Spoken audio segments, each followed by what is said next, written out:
4:31, not to be confused with the fact that we tried to start at 4:30.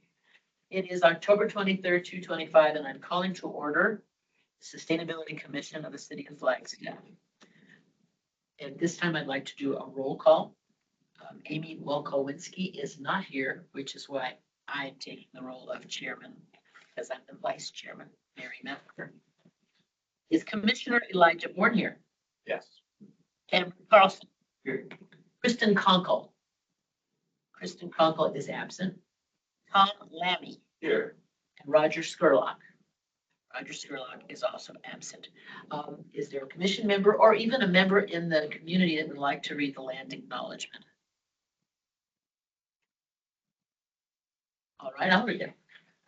The Sustainability Commission humbly acknowledges the ancestral homelands of this area's indigenous nations and original stewards. These lands, still inhabited by native descendants, border mountains sacred to indigenous peoples. We honor them, their legacies, their traditions, and their continued contributions. We celebrate their past, present, and future generations who will forever know this place as home. At this point, we will offer opportunities for public comment. Any member of the public may address the commission on any subject within their jurisdiction that is not scheduled before the commission on that day. Due to open meeting laws, the commission cannot discuss or act on items presented during this portion of the agenda. To address the commission on an item that is on the agenda, please use the Teams chat function. Simply type in public comment to indicate to the chair that you would like to comment. The chair will then recognize you when it is time for public comment. Staff will unmute your microphone. Is there anyone here that would like to make a comment to the commission? I'll go to the segment where we approve the minutes. I'd like to ask if we have an approval of the draft September 2025 minutes this time. Is there Motion to approve. second? All those in favor? Aye. There. All those opposed? The motion carries.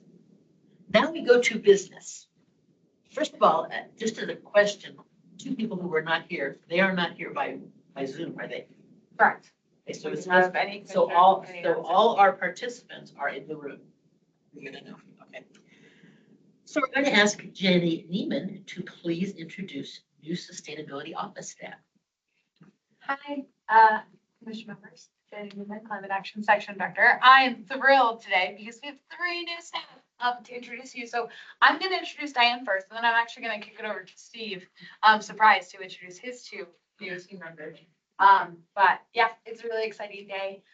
First, I have the privilege of introducing not only our new engagement specialist on the climate team, but also the new commission liaison. And that is Miss Diane Bridger. So Diane is our new engagement specialist, and she well, I'm gonna actually let you introduce yourself. Yeah, I want to hear you. I already heard your version of me. I have a version. Do you want me to give it? Yeah, okay, so Diane Bridger, I was born and raised in Flag, actually. Went to NAU, played soccer here for my undergrad. Got my degree in civil engineering. So by trade, I'm actually a licensed civil engineer. And then I got my master's in water resources engineering. So for the last 15 years, I've been doing essentially climate change research on large scale water resource systems. So I've been working internationally as well as Colorado was one of my primary river basins. So done a lot of research in this area. I lived in Colorado for about 10 years, and then 3 years ago got pregnant with my first little one, moved back home to be next to family, and had another little one, and now here we are. Made my way to the city. Welcome to the Sustainability Department in our commission. Tell us a little bit about those international waterway things. So I think they're fascinating. How many minutes do I have on the agenda? Zero. We'll table that for a later discussion. You just tell us the name of the river in Egypt. Yeah, so I did, my 2 other primary river basins were the Nile and the Brahmaputra, which is in northeast India. Yeah. Thank you. Well, I invited both Blake and Sierra, the two new team members for the Neighborhood Engagement and Volunteer Services section, to introduce themselves so that hopefully they're prepared for that.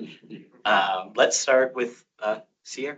Yeah, I'm Sierra Friedenland. I grew up in Tucson and I went to the U of A, got my major or my degree in natural resource management. And then I came up here about 2021 for a soil conservationist position with the Natural Resources Conservation Service, a federal agency that no one really knows about. That's under USDA. So I worked for them for about 4 years, and then I decided it wasn't the best time for me anymore. So then I switched to the city of Flagstaff. So here I am. So I have a very pertinent question though. What high school did you graduate from in Tucson? University High School. Oh, all right. I was principal at Saguaro. Oh, I lived near Saguaro. Oh, everybody was near Saguaro. My dad Thank was you. in the first inaugural class at Saguaro. Oh, my heart. Yeah, we have so many things on our We list. do. This is like a Hi, everybody. Hi. I'm Blake. I am not from Arizona, and I have not had an extensive 15-year career like some of the others in here. I grew up in a lot of weird places, made my way here about 3 years ago. My background is mostly in outdoor education, guiding, conservation, and now I'm the community service coordinator with the City of Flagstaff Sustainability Office, overseeing the Community Stewards Program, engaging the community through various service-based events, workshops. And I feel really grateful to be part of the team here. It really feels like an honor to be here to introduce you. So thank you, guys. Well, we love to volunteer in this group, so you'll have to send us something. Perfect. Awesome here for. That is Good that's a timing. great Good segue. timing. Speaking of volunteering, Stephen would like to talk to us about adopting an avenue. Yeah, I can just give a very brief introduction since Blake is here to share some more info. But in the past, the Sustainability Commission has either had an adopted section of Avenue or Foots, so one of the trails. And in recent years, we have added the Adopt a Stream program, so you can adopt sections of the Rio de Flag. And I know that the commission has, some commissioners have expressed an interest in adopting any available sections. And Blake will pull up the screen, if he's already on top of it, to share what is actually available, because there's over 200 organizations and individuals who have adopted avenues, foots, and stream across the city. So it's fairly competitive. For the foots, for the trail system, there is currently a wait list for adopting sections of the trail. And there are a couple of options. So either finding an adoptable section that the commission would like to pursue, or if it's not working out, can always coordinate like one-time cleanups, whether it's invasive weed pulls or litter cleanups and things of that nature. So Blake, would you mind sharing what is available? Yeah, thank you. So I guess even before we get there, thanks, Steve, for that intro. What these entail is if you do adopt sections, it will be 3 cleanups a year. If you adopt foots or an AV, that's primarily litter cleanup, stuff like that. But if you adopt a stream, it's a little bit more fun. You get to clear channel blocking debris, you get to pull invasive plants. Get to get wet. You get to get your boots dirty, yeah. And I get to walk you through the stream even before you adopt the section, just to make sure that you're aware of what invasive plants are in the area, give you examples of what to pull. Like Steve said, foots is pretty much, there are no available sections. That one's completely adopted. If you are interested in adopting an avenue, there is one avenue, which on the map, this is the streams map, but Industrial Avenue is right around here. That is the last section of street that's available. The map that we're looking at is all of the stream sections. So anything blue that you're seeing up there is open to adoption. Anything purple has already been adopted.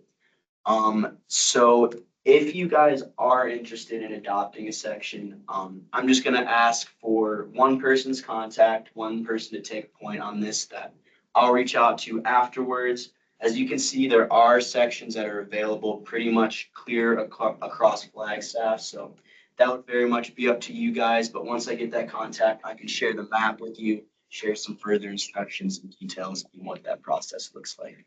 Discussion, yes. Yeah, Yeah, I'm curious, you say that there's some invasive leaf pulling. Is there actual native planting as well? To help not fill that technically niche? through this program. There are a lot of workshops that go on, particularly with open spaces. We'll do weed or not weed planting. We don't plant. That's bad. Pull the weeds. But there are, and Steve, please, you can build on this as well, but there are opportunities to do weed pulls through like bigger events and then plant native species in their place. Yeah, it is something that we're working on to establish a supply of native plants that would be suitable to plant in areas where invasives are being removed.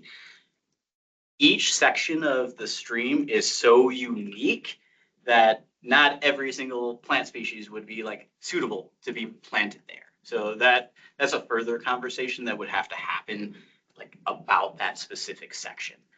There are opportunities for larger events where we work with our partners in stormwater to do some stream restoration work.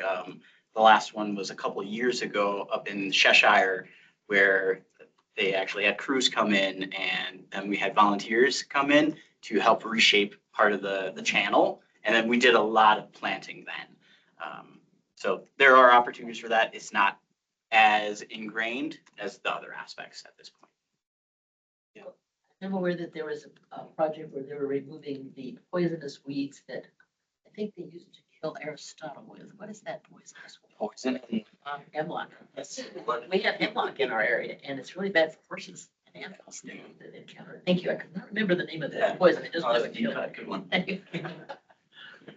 So this is my other question. It doesn't sound like a very nice question. I apologize ahead of time. All good. So as a community member, I drive around town and notice this area adopted by blah, blah, blah. And I've noticed that some of those places are not being well taken care of. Does anybody ever complain and get, and like Move up. the opt wait out list. to, yeah, move up on the. Does that happen? That is a great question. And again, Steve, you want to add in here, please? So feel Steve's free, got the but, experience. We are implementing a new software to manage our whole adopter database called Volunteer Flagstaff. And through Volunteer Flagstaff is where you would request supplies, find a lot of information on a lot of other things besides just adopting. And in that transition, we're about to take a real big deep dive before the new year to reach out to people and say, you adopted the section 2 years ago. What are you doing about it? Good job.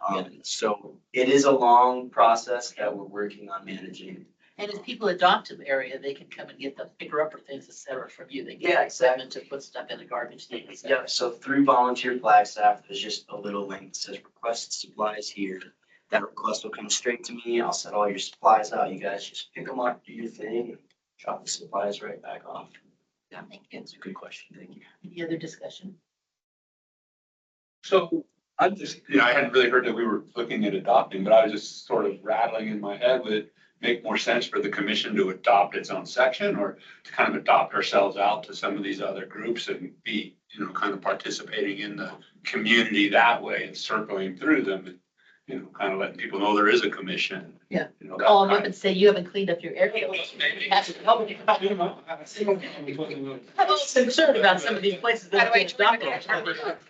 Yeah, I just wondered that would be better use of our time and, I don't Good point. Good point. joining with other groups at different times. Yes, Cameron. I think personally, if we had the alternative option, if we didn't adopt, that we could be involved in those restoration projects and like both the plantings and the stream reworking.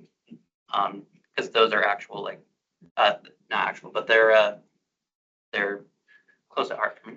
And I think that they're really good for the sustainability of The riparian areas that we need.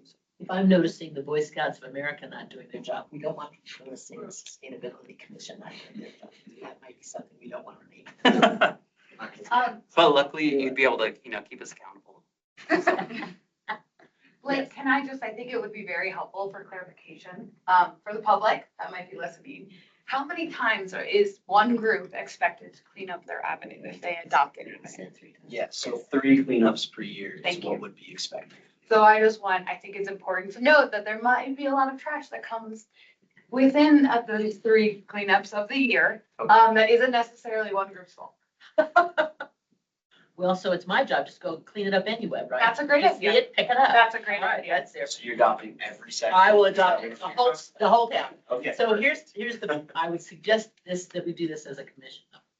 Since we're missing 3 of our members, and it is again, we wouldn't want to embarrass ourselves and sign up for something that we couldn't follow through on. So I'm gonna suggest that perhaps we can table this as a decision-making factor and discuss it amongst ourselves or later on, whatever, and come up with a plan. Again, I was mentioning this to Jenny, I would like to get more of she was sending us newsletters saying, okay, these are some volunteer opportunities. And I have to say, they fell out of my email, so I didn't get to do anything. But that would be a great thing to hear from you too, the things that we can do for you. And other things that you could use our time for. Yeah. Okay. So can we leave it at that we will discuss it? Or do you want to decide now?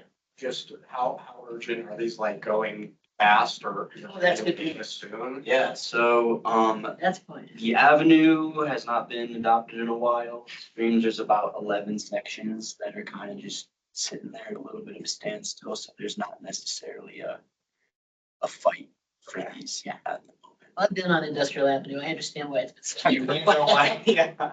There's a lot of cleaning up to do there. Exactly. But yeah, no huge urgent rush. So we can discuss it and think about it and get a decision. It's a wonderful opportunity though, and I do believe, and this is my own personal perspective, it is not something representative of the chair, for example. I do believe that it does behoove us to support this effort and be a part of this because it's kind of like walking the walk and talking your talk. If you're gonna say people should be doing things to sustain the community, we should be doing something about it. So I'm very much in support of this and we'll have to talk about it, maybe make a decision over time. Yeah. When there's a different chairman. Definitely. I'd be more than happy to, contact you guys at a later point. Great, thank you, Scott. Just very nice meeting you. Welcome to our city. Thank you so much. Nice Good to job. meet you. as well. Yes. Like, Vice Chair Metzger, would you like this to come forward at the November meeting or at the January meeting? I would suggest put it on the January meeting. Do that. Because the November one is going to be full of That's right. grant writing stuff. Perfect. New year, new commission. There you go. New commission. New- Like inspired by the show. Like new commission on- Okay. New year, new us. That's right. Yeah. All right, okay. All right. So if we can move on then to engage, empower, and elevate annual E3 update. Steve Thompson. Yeah. I didn't introduce my title before. Stephen Thompson, Section Manager overseeing neighborhood engagement and volunteer services. This program, the E3 program is, we like to call it to shorten it. And mostly because I always mess up which E is which. So the E3 program has been running for just about 3 years at this point. And it is a grant program that is funded through BBB tax dollars. So the bed, breakfast, and beverage, Yeah. yes, tax, which really supplies a lot of funding for beautification efforts across the city. And working with our friends in Economic Vitality to go, oh God. Yes, thank you. I'm like, Which commission? Yeah. Which other commission is this? exactly. So a division within the city, and they support a lot of different beautification programs. So we partnered with them to tap into that fund source to address 2 major issues within our community. One being litter, that is whether it's from illegal dumping, windblown litter, which I like to think that is like it's accidental stuff being blown and caught in different areas, and address homelessness issues within our community as well. So this program was launched to hire people who are either at risk of or experiencing homelessness or are unsheltered to help remove litter and debris and things like that from our community. And we awarded this grant starting in 2022 to CATS, so Community Assistance Teams of Flagstaff. And they are currently continuing I think it's a several year long agreement where they are getting these funds every single year to pay unsheltered community members to do this. And in a couple of weeks, so November 18th, the director of CATS, Pam Jensen, will be going before City Council to provide an annual update on the program, to provide stats and information about the program and its successes in this past year. And I just have a very brief synopsis of some of those figures, but the big one I want to highlight is since July of last year, and it's like July through June, I should say. It's on our fiscal year for these annual reports. This program has removed more than 28,000 pounds of litter from our community. It's significant. So this program is removing all of this stuff from our community, making it places look better, environment healthier, and the people who are living in some places where litter accumulates, like on maybe some windblown streets, have such a higher quality of life when you're not surrounded by things like that. Are there stats on the homeless people? How many people have been employed or? Yes, so I'm looking at some figures right now. So CATS originally, when they were first issued these funds, the program was they employed as many different people as possible on a monthly basis. Basically, March, April through like October, when there tends to not be 2 feet of snow on the ground. And since then, they have changed that model to employ people more consistently. It used to be set up more where people show up and it would be more like day labor. Versus now, they've shifted to a more regular employment basis to secure regular employment and minimum wage for 4 to 6 individuals. And it does rotate throughout each month because people move to different opportunities. And this program has provided people who have been unsheltered for a number of time a way to get back into the workforce. And there are several success stories over the last couple of years of people being able to find full-time employment outside of this program and find permanent housing as well. And this program works so effectively, I believe, because CATS, the Community Assistance Teams of Flagstaff, this is only one of their programs. They call this program People at Work, or the PAWS program, if you look at their information. But CATS offers a whole another robust set of tools and resources for unsheltered community members to get the things that they need.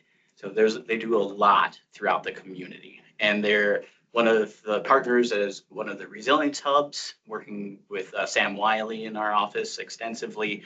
So they're a really great partner doing some amazing things. And if you want to find out more about what they're doing, more details and more of those nitty-gritty stats, come to or watch the November 18th City Council meeting and then there'll be a full PowerPoint presentation and more of those specific stats. This was just more of a teaser to be like, come and see what this program is about and all the amazing work that CATS and the people they're employing are doing for the community. And Steve, so your connection to this, or our connection, if you will, is that we support them with funding and possibly do some referral or even maybe some observations, make sure things are going well, do a little bit of supervision type of thing, make sure the money's spent correctly. Yeah, we get monthly reports from CATS to see like where the funds are being expended and how many people they're working with and the other data, like the number of bags of trash that are collected. So that 28,000 pounds is a little bit of an estimate because it's over 973 like 33-gallon bags of trash. And we've done some calculations over time of like, on average, each bag weighs about this. So And how much money is it that's coming from the B&B to this program? How much is the first level of expense? it is $30,000. So it's pretty much a yearly grant of $30,000. Correct. Yeah. Was it last year or the year before, we were able to double those funds by tapping into a state fund as well. So for 1 year, they were able to receive $60,000 through that partnership with the state, which was fantastic. Town looks so much cleaner that year. Yeah, exactly. But it's an amazing program.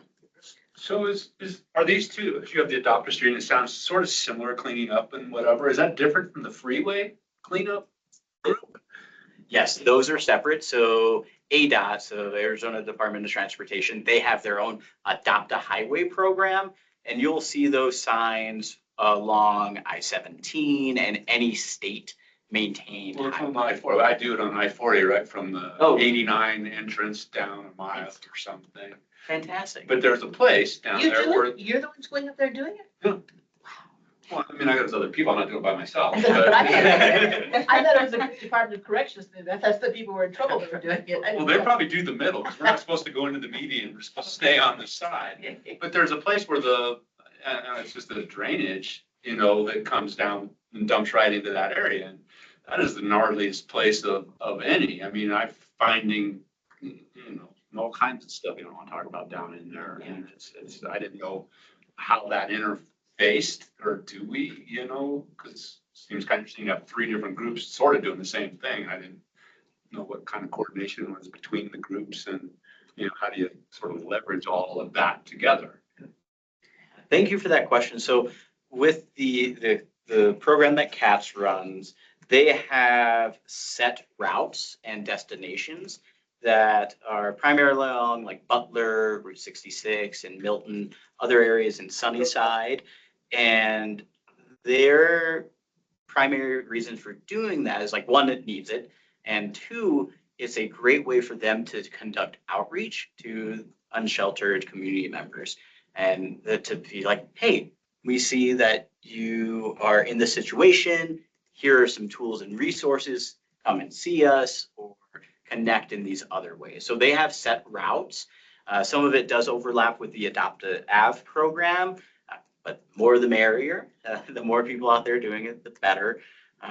So there is some coordination in that sense where when they were first starting, it's like, where should we go? How should we do it? And we provided a list of litter hotspots to them when they were first starting. Now they've branched out a little bit more.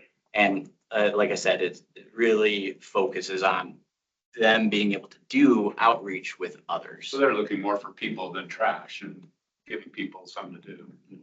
So it's a partnership though between us and them, basically. It isn't it's not like we have 10 programs. It's all this one thing. Just, okay. Thank you. Yeah, it's wonderful. It's a wonderful opportunity. Thank you for sharing with us too. Is there anything else anyone would like to ask? Hey, Steve. Yeah, thank you all. And next on the agenda is Jenny Neiman to give us information about the Flagstaff Regional Plan update. She only has 5 minutes to talk about it, so don't ask any questions. Thank you, Mr. Metzger. So I wanted to give you all an update on the regional plan. The commission has spent a lot of time on this plan, and so I just want to start with some gratitude there. Y'all have put together, working closely with Tia and Genevieve, a ton of information here, including your very extensive review of the draft last fall/winter. We have had a couple developments. Yes, that's right. We've had a couple developments since we last talked about this. So in August and September, the regional plan went to the Planning and Zoning Commission, the city's Planning and Zoning Commission, through 3 different meetings. And then on October 9th, City Council voted to adopt the regional plan. and send it to the ballot. So it is not official yet. In Arizona, regional plans go to the voters. And so they voted 2 days ago on the 21st to send the plan to the ballot. So that's sort of a second administrative step. But that's sort of the very, very high level update there. This will be on a ballot, I believe, in May, but please don't quote me on that. And it will be in spring 2026. So, yeah, that will be going to the public.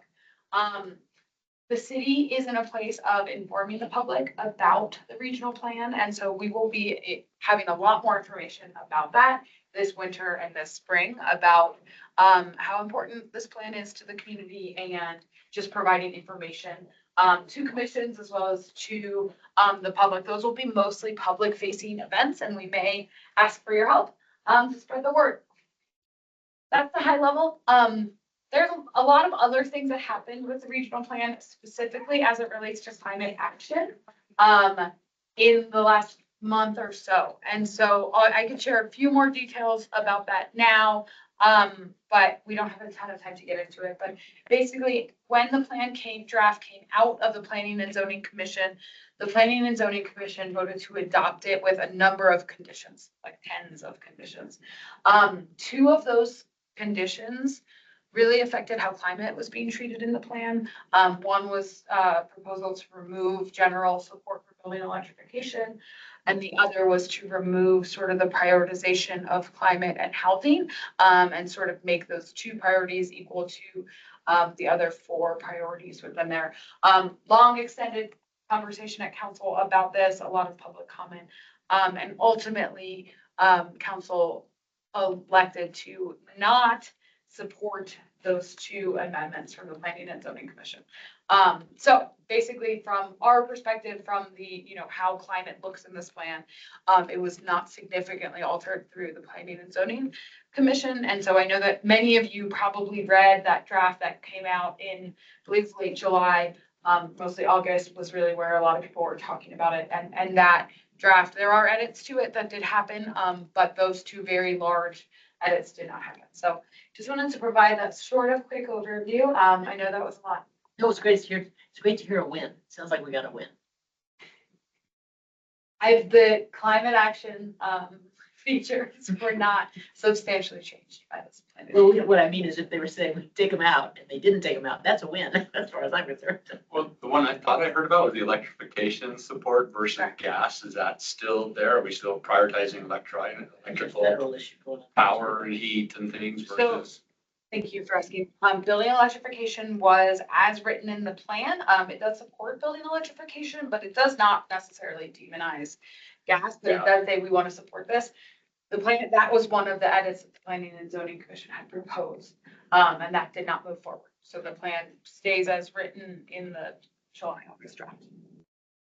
I'm just kind of curious, why was the Planning and Zoning Commission given like this opportunity to do for conditions of approval? I don't know, it seemed like they were the only commission that was even given the opportunity to go through it and do like edits on it. The Planning and Zoning Commission holds a pretty special role in this process. They are the commission that is most related to land use. It is a regional land use plan. And like really all land use things, the Planning and Zoning Commission has a lot of power. It votes on land proposals, right? It actually operates very differently than most of our commissions.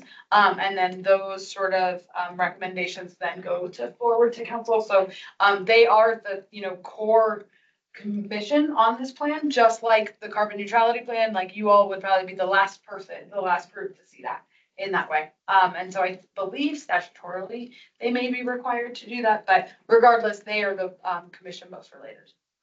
It's a land use. Yeah. That's really what's. It just seems like when they were trying to make things that affect climate, the CNP, it seems like we should be consulted about that. Yeah, I agree. I just note that in a lot of cities, sometimes smaller towns, cities, sometimes the only commission they have is that Planning and Zoning Commission. So it's kind of that same level of power that Jenny was talking about, that if there's one commission that advises the council, it's that one, let alone all the overlap that they have. So. Yeah. Yeah, sure. Interestingly enough, I have information that the Scottsdale City plan has never been approved by their voters. They do it every 10 years, but they don't get anybody to approve it. So it'll be interesting to see how the Flagstaff community. That was kind of a question I had too, but what happens if the voters say no? I mean, you just kind of revert to what's in place or It's last approved plan or? They don't go to the ballot. Well, that's what I mean. But if it goes to the ballot and they say no. Yeah, so there have been instances where voters have rejected regional plans that have gone forward. I believe that it reverts back to the current plan, but I'm not positive, and so I can come back to you with an answer. Probably next So week. we don't have a Great plan question. anymore. We're just gonna go willy-nilly. Well, I think it reverts back to the last voter approved plan. Well, that's what we talked about what the plan from last time was like. Yeah. We dropped that one out of the door. I think- Okay, I think moving the right fact that the city's been pretty involved with the public on it, that it'd probably be well received, my impression. Oh, I'm thinking, so what's the strategy though for the participation of the community? Are we going to get it? They're basically gonna say, be sure, go online to read the 28-page or 200-page project. Is that the way it's gonna work? I mean, In terms of the public? yeah, the public knowing what's in the plan. Yeah, so that will be the main focus of what that spring engagement looks like is I'm sure they will come up with sort of some summary papers, some summary presentations. That's really the role of the city. The city cannot advocate for the adoption of the regional plan. They can only inform the voters. So you will see us continue to draw that distinction. That's interesting. Why Scott still doesn't approve it. They can't advocate for something that they developed. The city cannot advocate for the adoption of the plan. They can only inform. Interesting. I would love, we should get them. We should get that. It's like I'd like to catch-22. see that. Well, thank you very much, Jenny. Of course, I appreciate your time. Sorry if I. Now, Diane is going to speak to us about the Flagstaff Sustainability Grant Process Review. What about you? I think we are, but we're gonna go to the virtual power purchase agreement. Oh, excuse me, I apologize. Update on the virtual power, oh, I apologize.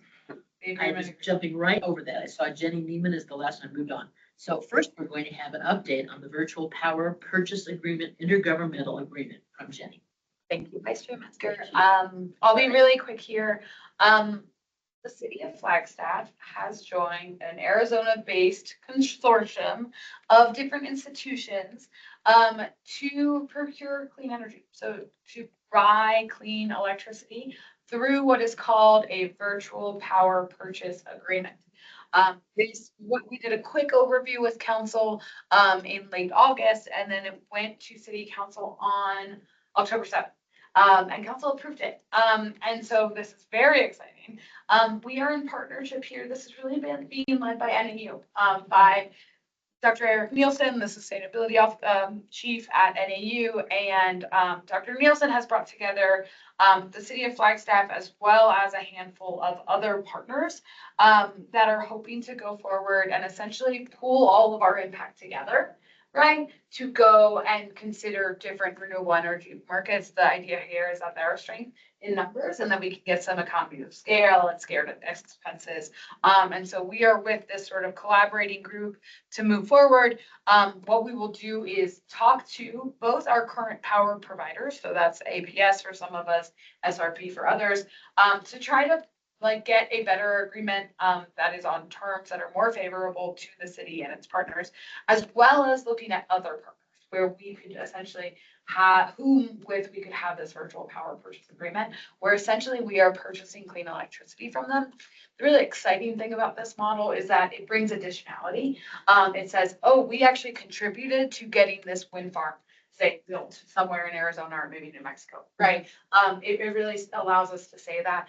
Currently, the city does purchase green power from APS through their Green Power Partners program, but we don't necessarily see additionality through that program, as well as we'd like to explore some more competition and see what rates we can get for that purchase of green electricity. So the good news is that the city council approved us to move forward, and you'll hear a lot more about this in the future as we get into an actual request for proposals as we sort of move forward as part of this. But the agreement was really just to join this intergovernmental agreement with the Arizona Board of Regents because we're working with them. So is this gonna be like soon that they're considering other companies and considering options from APS or? It's really dependent on when we can get an RFP among all of these partners out, et cetera. We are hoping to move soon, particularly because there's a lot of cost considerations with tax credits and all kinds of things. But you know, what this would build, right, is obviously years in the future. But I believe they are trying to release a request for proposals in the next few months. Do you know if the Navajo Nation is part of this discussion? They are not currently, but we have been, you know, we have tried to partner with, our tribal, neighbors in the past. And I believe that Nicole is sort of trying to look at what, might be available now. Can I just suggest if this is still something going on by the time we're having our meeting in January, maybe we should have Harris Nelson Church talk about that? With more details.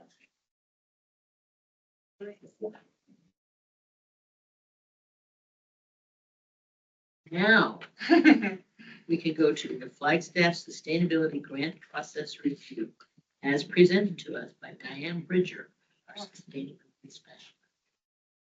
Thank you, Vice Chair. Thank you, Diane. You took Kristen off the hook, didn't you? Yes, so plot twist.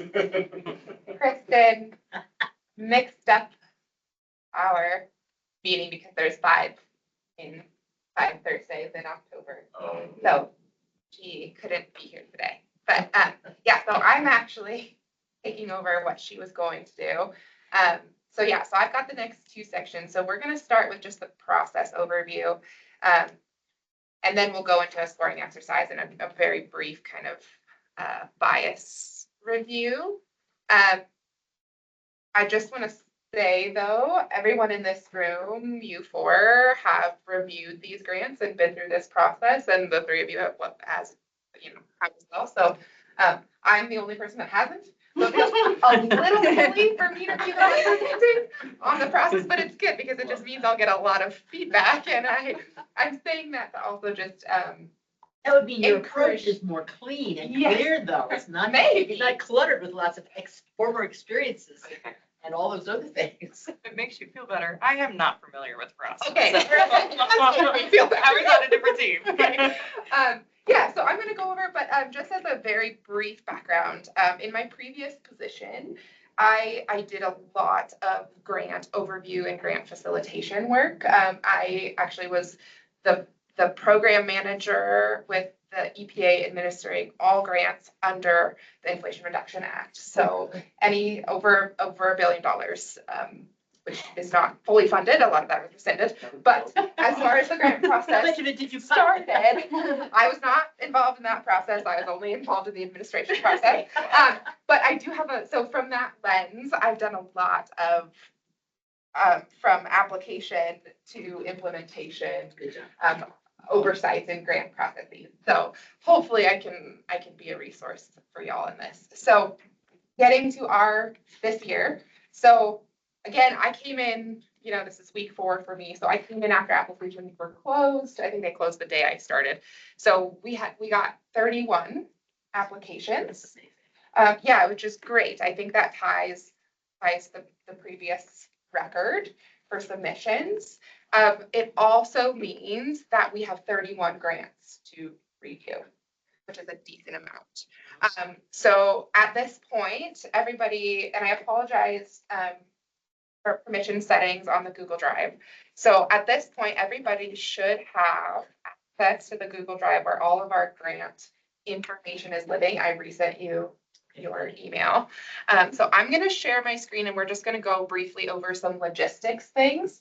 So as of right now, everybody has their grants. Each person has 11 or 12, depending, which is not a small amount. I recognize that. So I just want to express appreciation for all of you in doing this process. It's not simple, and hopefully you can get in a groove. And again, all of you have done this, so please chime in here too. So let me share my screen. So on the Google Drive, okay, on the Google Drive, at this point, everybody should have access to this FSG 2025. This is kind of our home base. Is that what you'd want us to go to, is that folder? Sure. Okay. Yeah, if you have it open, that'd be great. It's not, That's mandatory. linked in the email that you Yes. sent us, okay. Yeah, and this is the home base. So in here, in applications, this is where all of our applications, 31 applications live. So each one is a grant ID, has the grant ID number at the beginning, 01 Trail Wizards, and the name of the grant. When you click in here, you'll be able to see the full grant application pull up. So that's where all of the applications live. Each person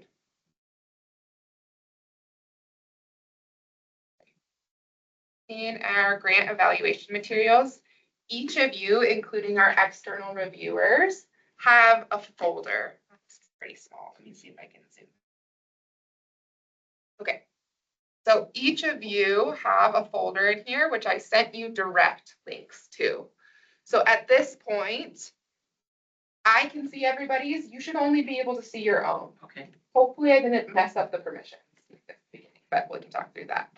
So when you go into your folder, you will have a tailored scoring worksheet. Which, yeah, we can see everything. Okay. So maybe we should, So yeah, we just can don't play in discuss- everyone else. Yeah, we can discuss. I mean, That's not I new. trust you to That's not not go keep it everybody else's scores, I guess is the. If you want me to resend, I guess this is a discussion point. Do you want me to resend permissions? Or, Well, a minute ago, we were in the FSG 25 folder. Oh, yeah, you can see all. Now we are someplace else, because all I have in the In folder the is grant? applications. Evaluation material. here, Yeah. I'll go back. So we could see everybody on that worksheet, is that what you were saying? Yeah, so that where the evaluation material, where your folder Oh. is, that's where you're gonna be entering your scores. Oh, I So- see. So you can see everybody else's scores. So I will redo that so everybody can see theirs. Don't have any. Oh, we could see it last time too, it was hidden, but you could unhide it, it's fine. All right. Always trying to improve the process here. Okay, so in that grant evaluation material, everyone has their folder. And then everybody has their specific scoring worksheet. So I'm gonna take some time here to go over the scoring worksheet because this is new this year. The content is not new. The rubric is not new. It is the rubric that you approved. The format is just a little different. I do want to preface that this is a tool that I built for this, and tools are only useful if you use them. Or if you know So, what you're doing. exactly. So if this tool is not helpful for you, I don't want to disrupt your process. So reviewing the application, getting the scores, that is the outcome that we're after, including comments and questions. If this platform and this tool doesn't facilitate that for you, you're not required to use this. The tool to use. Yeah. So I'm going to go through this one. But again, keep in mind that if you want to stick to the process you used last year, that's okay as well. So first tab here is going to be your instructions sheet. Throughout the entire spreadsheet, you should only be entering values in yellow cells. Yellow is for you. Well, say that again. I've got the yellow in front of me. What do you? Yellow is for you. Right, I know that, but say the Yeah. first part. Those are the only cells through the whole spreadsheet where you should enter anything. That's interesting.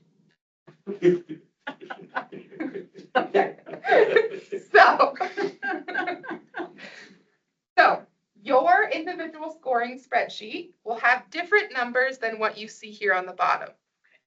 That is because these numbers are linked to the grant IDs of the grants that you've been assigned to review. So your numbers at the bottom will be tailored to the ones you've been assigned. That is also linked in the summary sheet. So you can see a total list of all the ones you've been assigned. You can see, information about the grants, which you'll see in the applications. And then, but again, none of these are yellow. So you're not gonna put in any information here. This is just for reference. The problem is they're not on the same screen you're on. I'm at the screen that has bizarre little green things on it, multiple levels, et cetera, so I'm struggling to find. I'm going Here to you come go. in to see you. So she's on the summary tab, the next one over.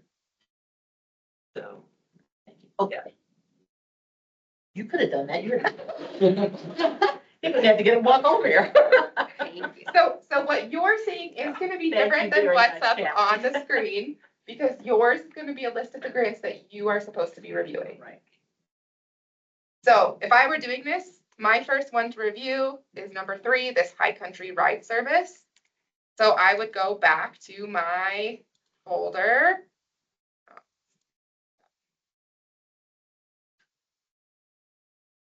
Where the applications folder, where everything lives. I'll pull up number 3. This has, I separated out the budget. If they attach the budget narrative, it's also in there for you already. But open up the application. Again, this is where I'm reading through things. But what's nice now, well, nice if you feel comfortable in Excel, is that when I go to tab number 3, that's down here, Mary. That's where I went to. Thank you. So now when I go here, and I'll zoom in so it's a little bit bigger on the screen, the scoring rubric, which I also printed and you also have access to, is integrated right next to the score. Okay. So I'll go through and I'll say, yeah. Just a quick question on the rubric once you're done Okay. overviewing it. So I would read through my grant. My first criteria I'm evaluating for is project rationale. I've got all the descriptions of my scoring criteria. And again, we're going to do a practice, just one practice round, because all of you have done this before. So, we'll need a refresher, but I think a lot of you have gone through this process. So in this cell D12, as initial score, I read through, I'm like, oh man, this is really great. I'm going to give it an 8. And I entered an 8. Oh, you're going to get an error message because this criteria is from 0 to 5. Oh, perfect. So it will give you a little reminder, hey, the best score you can get this is 5. So I hit retry. I'm going to give it a 5. Going to turn green to let you know you're good. Green is good. Yellow is for you. Okay. Also, I have to say, I made up the yellows for you on the spot. Really good.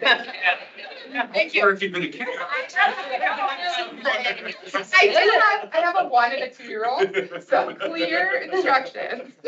Okay, so, and all of you know this, but a good practice is I just want to have, here's my chance to put in comments. So applicants made it very clear.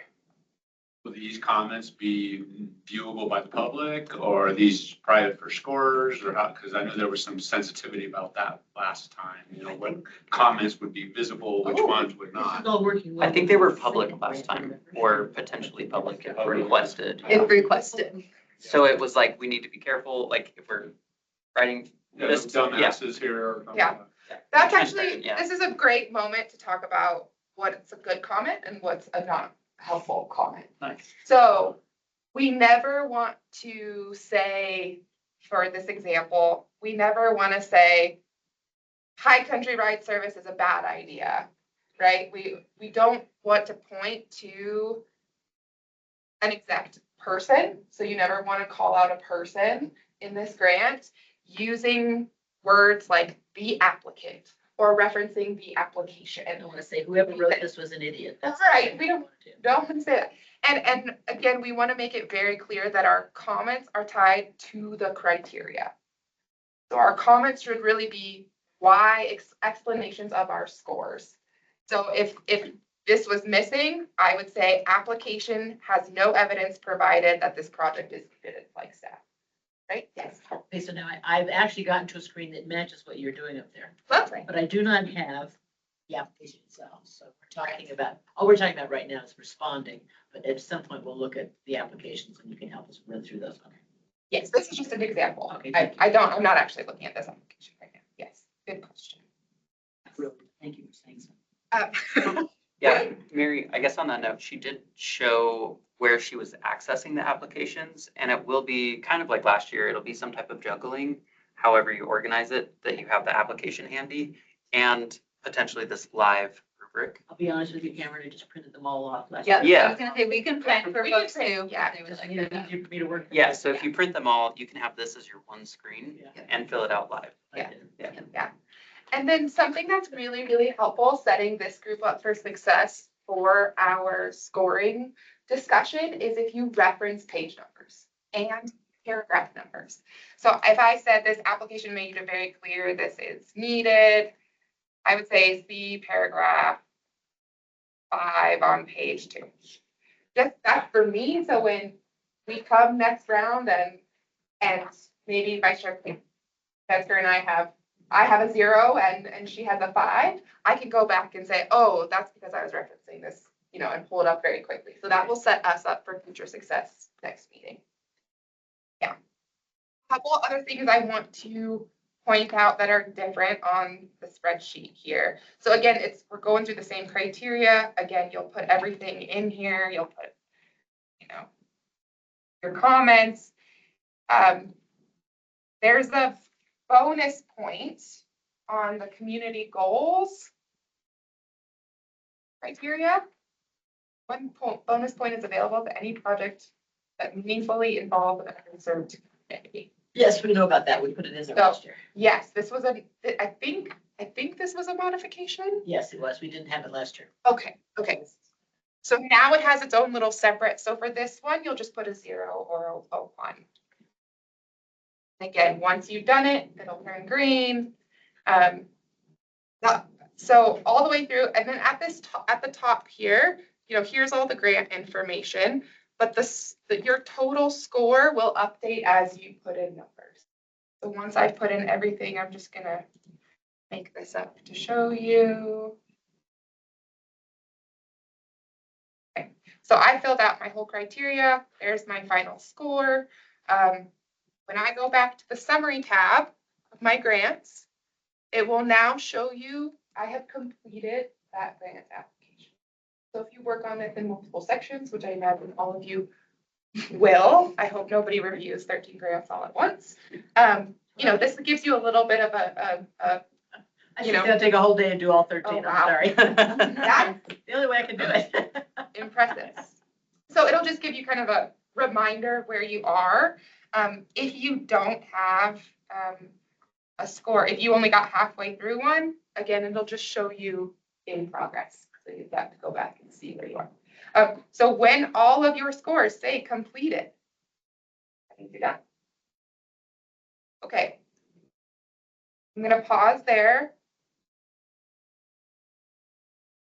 Anything on that section that I just went over? Yeah, the note that I had, there's 2 discrepancies Okay, on this printout. Yeah. On the back, Yes. alignment of carbon neutrality plan. It yes, says 0 to 3 points possible. okay, Is that 4? on this, On both. on both, it's 0 to 4. Yeah, right on the here. paper, it says 0 to 3. There's a 4-point possible on the paper. And then on the online rubric, Oh. it does say, Yes, on Tia's notes, it said 4. But I will go and look at that, so this one's wrong. Well, Yeah. it just says right here, it says 0 to 3, but then there's the column. Yeah, that's what he's talking about. There's a disconnect. On this, so it's There's just. an error on 3. and then also in blue on the sheet, it says it's out of 32. Okay, so that's the wrong. I count for that. 30.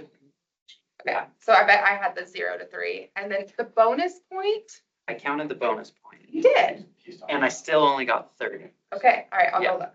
Yeah. I counted it a few times. Please let me know if I missed No. something. I bet that's right. That makes more sense than that. Sure. There, I have to admit, I had to go back and look through y'all put in a lot of work to update this scoring rubric over the last several months. And so I came in trying to decipher all of that and get caught up. So A Yeah. lot of, appreciate the grace for any errors I might have made. I mean, that's pretty minor if that's like a type of error. But hopefully, no, it's great. Okay, The one last box in yellow for you to do here that I want to highlight is this questions for applicant box. So as you go through, if there are any clarifying questions that might influence a decision to fund an applicant or not, please just take note of them here, because I will, when all of your scores are due on November 14th to me. So if you are working in the spreadsheet online, that's all you have to do, is just complete your spreadsheet. If you're doing this in person, handwriting, let's meet and talk about how to get me your scores and questions.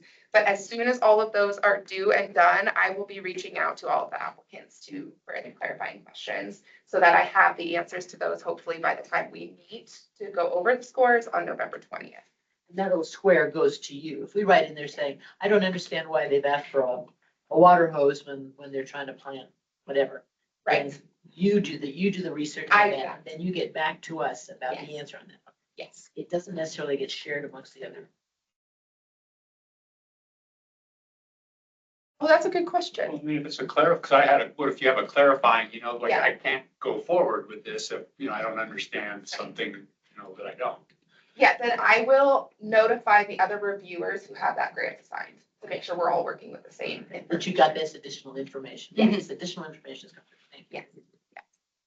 And Yeah. was there opportunities like this in your experience with grants What do you or mean? questions for applicants? Yes. Okay, However, they usually came, we did a two-step screening process. So before we did reviews, we did an eligibility screening for 2 different criteria of eligibility. So we reviewed the grants, like, does it actually meet criteria? sure. Is this person eligible to actually apply? Is this thing eligible? And if not, if we had clarifying, that's when we would really reach out about eligibility questions. That Yeah. makes sense. Last year I didn't have any questions because for the most part, I'm like, I have their application. Right.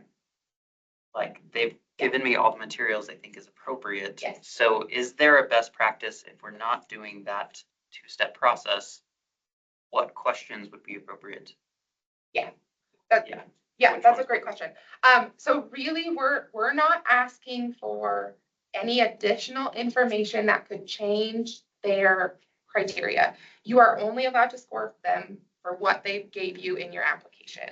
However, if there is a legal compliance, safety concern, those things we want to flag and know about. And internally, we are doing that eligibility screening now at the Sustainability Office. So I'm working through doing that eligibility screening. The unfortunate thing is just like the timing of this is that it's happening concurrently instead of sequentially. So maybe something to note for next year, but yeah. So Okay. I'll be doing that as well concurrently. So hopefully if there are those clarifying questions. Okay. And Jenny and Jenna, please. You're Okay. correct. If answers are different than what I'm giving. Nope. So on this total section we have, where, for example, just I'm on the first page with the pink lines. It says, the column that says questions for applicant. Now, what is that relative to? That the same thing that we've written in the yellow and it's gonna pop up here again, or it's not? With the summary tab, yes. Mhm. So if I, again, you're not doing anything in the summary tab, but if I type in a question, and that's a bad question. Let's pick a better one. Who do you think you are? You can put this in. With building code, right? Something like that. This time. It will come in on this question. I really built this page for me Oh, okay. selfishly, so that I don't have to go through all of your scores and track them down and put them in a spreadsheet. This does it for me, Okay. so that I only have to navigate 7 So are 8 we gonna be spreadsheets. able to see your questions for the applicant once we put these things in so we can see what you decided was a good question?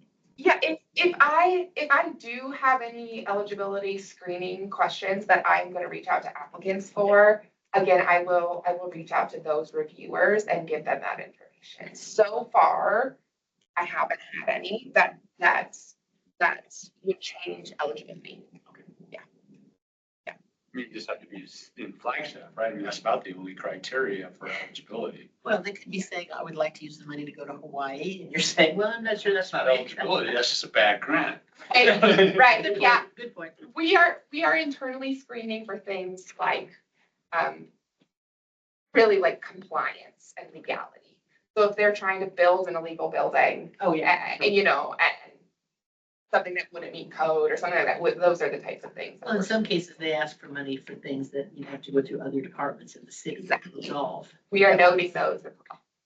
Yeah, coordination with other departments, and we're also noting, you know, duplicity and effort. So if a program already exists, we'll note that. It doesn't mean they're ineligible. It doesn't mean you should change the way you score it. But yeah, we'll have knowledge of that. And how fluid are you with your time? So if I were to make an appointment like next week, because I'm struggling with some of this stuff, I could come in and sit down with you for an hour or two and you can just walk me through it. Absolutely. So I just need to call me. Yes, I'll do that. and we can even we can sit and find a time. We can sit and do what? Find a time. Oh, I heard margarita in there. I missed that, I'm sorry. Okay, so anyways, Help my so that understanding. is, Everybody turned pink on that I side of think the on the, table. how I asked about the questions, that might be good to let the other Yes, I commissioners will. know. Because I don't know if we totally did that last year, so. yeah, Totally did what last year? The only questions we were asking applicants were legal compliance, safety concerns. Sometimes I think we may have had clarification questions. Different questions than that.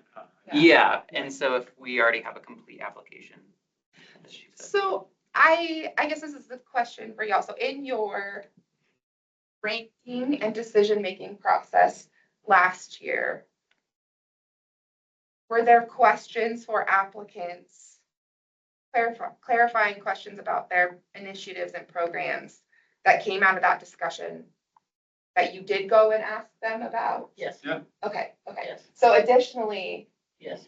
okay, Especially if there was some kind of a conundrum between the two graders. And we said, well, yeah, but maybe that's not what they meant, well, maybe that is what they meant. sure. And the question would be Right. clarified. Okay, so those types of questions, yeah, I will also record and document, but I can't do that until we have our scoring discussion. So the ones ahead of time are more of this Certainly, compliance, regulatory, safety questions. certainly. Okay. Well, I think one of the questions I had last year, might have been the year before, was additional funding that this organization should have been garnering. They weren't reporting all of their funding, if that makes sense. They were saying, we want this much money for this, and don't they get this money from them? And Gotcha. that was the question I had. Okay, yeah, that's a great example. Okay, so as far as this template and the logistics and the timeline go, do we have any questions? I'll make an appointment. Okay, that sounds great. Again, I think it's awesome. Thanks for putting it together. Yeah. Yeah. Very clean. Hopefully it makes it easier, not harder. If there's something, you just recently sent out a request from us for any biases that we might have, and we have to verify what things we have problems with, and we send that back to you. Yes. And I'm afraid I just did that today. I apologize. I didn't. Oh, okay, My 300 emails. okay. So if there's one of these applications that, work for whatever reason, I should let you know right after this meeting, and then maybe we change who to what. Yes, and if you submitted your form, I'll get it, so I can just go do that process. Okay. Yeah. This may just be something that we pulled out, which would be totally fine, but last year, remember, I think it was on the rubric. For certain parts, it was like, go to question number 3 for this specific so like, meet the community goals might relate to question number 5 on the application. And last year, there Oh, was something that said like, go to question number 5 for this. oh, I don't know. I have not seen that. Okay. I don't remember if it was on the rubric or what it was on, but kind of. Okay, I will make a note and review that because I can just add it to the spreadsheet if that's the case. I don't know off the top of my head if questions map perfectly to criteria. Yeah. They should. Yeah, But, I mean, they can obviously still read the whole We thing. were trying to do right. Yeah, that was the- Yeah, that was the, okay, okay, Because I it doesn't will, bounce about. okay, cool. Yeah. Okay. Okay, so that is that section of our agenda. Very nicely done. Thank you so much. Now we're going on to the next section of our agenda, which is grant scoring exercise and bias in grant making training. Yes. So you do that with us too. Yes, thank you, Vice Chair, that's good. Okay, so, we're gonna do a very brief bias training. Okay. Great. So we're gonna just go over, a resource that I used to present. I used to do a lot of training for reviewers, again, different types of programs, but, we're gonna go over this one at just a very high level and talk about bias. And then we'll hop into looking at one of the previous applications, and we're just gonna do, I think we'll do 2 criteria. And I actually would like input from y'all, given your experience of the previous discussions in years, which are the most highly, which criteria have the most discrepancies? And we'll practice doing one of those. Oh, Yeah, so think about that while I do my bias spiel. Okay. So, bias. Yeah, hopefully everybody can see that. So, as Vice Chair Metzger pointed out, I did send out this year a new step in the process, which is the conflict of interest bias. So all of you, I think, completed that, and I appreciate that. So I'm not going to cover that one too much in this, but that is one of the primary biases in this process, right? It's like you have your best friend who applied for a grant. I don't want you reviewing their grant, to me, for obvious reasons, but again, because of favoritism, because you would probably grade them more, more favorably. Right, yeah. or somebody you don't like. That's true. That's true, yeah. How does it work? There were a couple that I had to put that I would have a bias with. How does it work once we're actually talking about this? You're want to just stay out of that conversation? So hopefully I didn't assign you any of those grants to review. Yeah, so during those conversations, we'll just ask that you don't contribute to the conversation. Okay, so there are. Or bring some duct tape, you have to put it over your mouth. Leave the room now. Yeah. So bias is often talked about, I've heard it talked about a lot in negative ways. So if you have a bias against someone, we think of like a negative bias, reactions that come up in your mind that might put you one way or the other. But what we're going to talk about today too is also things like affiliation bias, which could get you more positive reviews. Like you could overestimate someone's ability just because you like what they're applying from an organization that you think really highly of.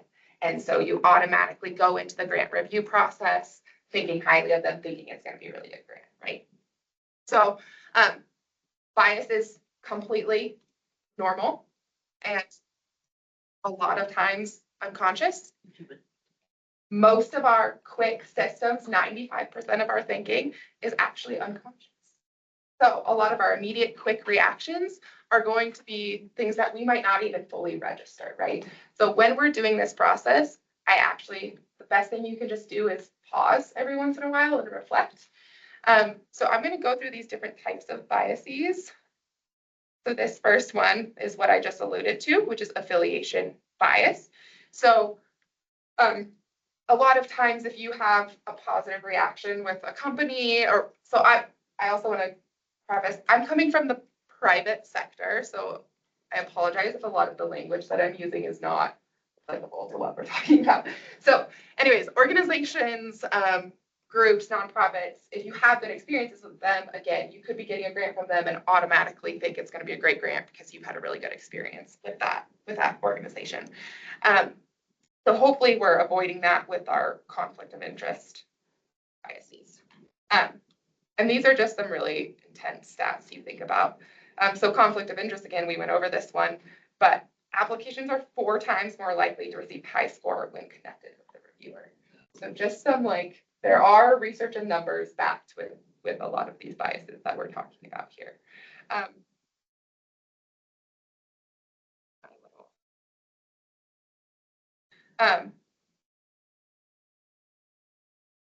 So structural bias. So this one's a little bit more complicated. I'm gonna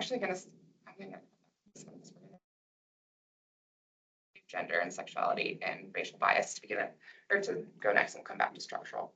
So gender and sexuality bias. This one kind of surprised me actually when I first learned this. This is a different, again, I was talking about federally funded grants, so some of these statistics are not going to be relevant for our, it's a different pool of reviewers, different context here, but women were 30% less likely to be funded compared to men if they were the lead applicants on grants. Yeah, crazy. So some of these things that like we might not even, again, consciously register, but if you see, and there's title bias with this as well. So if you see someone's applying and before their name they have doctor, or in my world, if you have PE after your name, which is like a professionally registered engineer, there's this automatic credibility associated with names that we might not even register. So things like this, we just want to like pause and think about and just be aware of. And call out names on these? I thought it was just organizations. I don't actually remember seeing an individual's name. They're often registered as an individual. If you look at your applications, you'll see the Guess I just individual. moved through that and then. I mean, that's great. So when we talk about how to mitigate bias next, we'll get don't really make me yeah. And it's not surprisingly, it's same with race and ethnicity bias. So Black and African American led applicants actually had structurally lower scores across the board compared, and this is direct in comparison with white applicants. So yeah, so when we talk about mitigating some of these, I'm talking about personally pausing. There are processes that we can start to build into our review process. But again, y'all have put in so much work, and I have heard the stories of where this program was and where it is now. And so I know how far it has come. So there's small tweaks that can be done, but I know y'all put a lot of work to mitigate a lot of these things already. So the conflict of interest form, again, simply removing yourself from anything you might have a conflict of interest from. There are ways to anonymize reviews. So taking out the names, taking out the applicant organization names for us, that's probably not doable and relevant. We could take out individual names, but again, you want to know who's applying, right? So, Well, I mean, because a bias to success is not necessarily a bias, is it? If you have a group that's applied and done well with what they have, is that something that should be acknowledged in the consideration? that's a great question. So when in doubt, we always want to review the application against the current criteria. So current application, what has been provided this year on paper is all that you can reference for this scoring criteria. So you can know more about an organization, but you have to put that to the side. And Yes, say, what exactly. has this person or organization provided right now? Yes. So you want us to purely look at the application I want you, language and don't pay attention to who applied for it, et cetera. it's okay if you pay attention to who applied. However, if you have worked with an organization in the past, you have a great success story with them, you really have enjoyed working with them, you know they're very good, but they didn't answer 3 of the 5 questions, you need to score the application based on the current criteria. So additionally, this brings up a good point. So additionally, so if there's an organization that you're applying for and you've never heard of this organization, it is discouraged to pull in any outside information when you're reviewing your grants. So I don't want you to go Google the organization, look through their website and be like, oh, wow, yeah, these guys are great. I'm going to let you, right? It's the same thing. So we're pre-buying it. So when in doubt, we are looking at the current application in front of us and we are grading it based on the criteria next to us. Okay, fair. And it's hard. That's a great example. Like, wow, they did really well with this. I really want to support them again. That's a completely normal, natural thing. And we kind of have to just look at what's in front of us, look at the criteria this time around. Yeah. Okay. Yeah, I'm not gonna we're not gonna be doing any bias data collection, so I'm gonna skip through that part. Okay, so what I would like to do now is, does anybody remember from previous discussions, which of our criteria brought up the most discrepancies in scoring? I think the application that had the most discrepancy was one on, the making charcoal. Like which. Oh, yeah, I'm actually asking which criteria, not which Oh. application. Oh, That'd be oh, good, that'd be a good exercise too, but I'm thinking about, I would say the criteria that was most, we struggled with the most was there a direct correlation to the sustainability plan? I mean, let's somebody put something in your, well, that's not very sustainable, that's not very conservation oriented. okay, so the tie to the carbon neutrality Yes, plan. I think that was the one I struggled with. Okay, we have access to the final scores last year, because we could see pretty quick Yeah, where that is. yeah, I meant to do that last time. Because we may not remember. Yeah, Just one that's okay. anyway, we're just talking. Like, I Yeah. remember we had problems with like innovation, like Yeah. that seemed like a subjective thing, but then it didn't have to be subjective because criteria. I do think we should skip that one, well, that's kind of why we made that one go down to 1 point. right, The innovation, Yeah. Nice. Yeah. That Okay. did look smaller than. yeah. So let's do a carbon neutral alignment with the carbon neutrality plan, especially because we have Jenny in the room with us. as a Yes, that's resource. really good. So I will, yeah. Okay.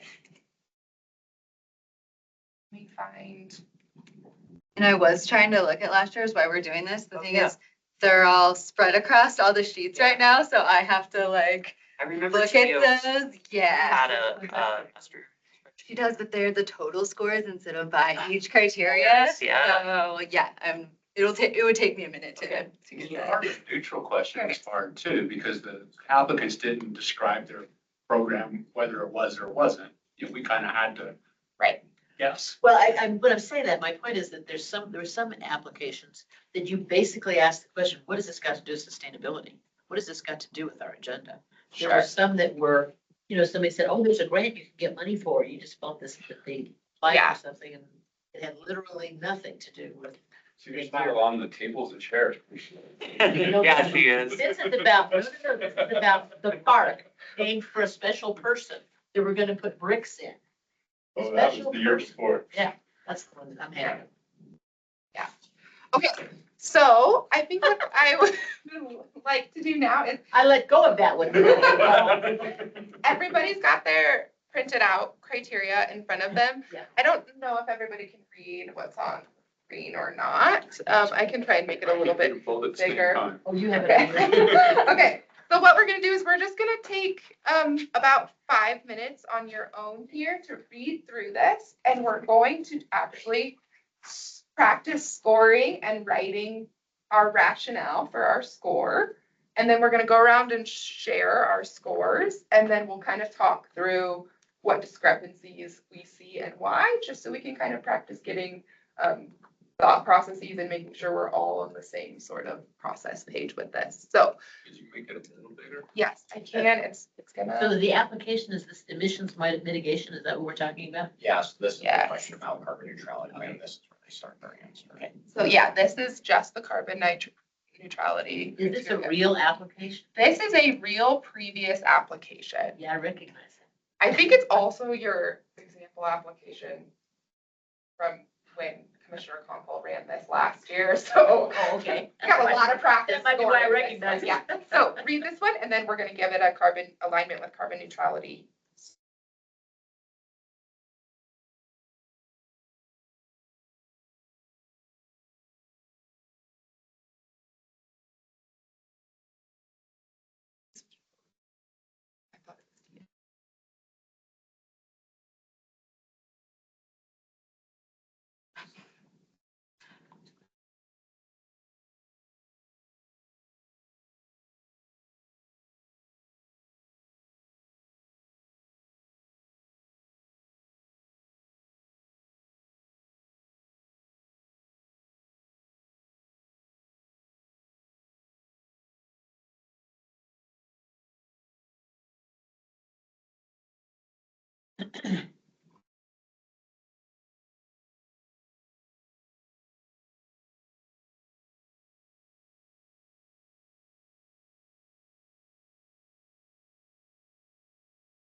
money for a youth therapy group?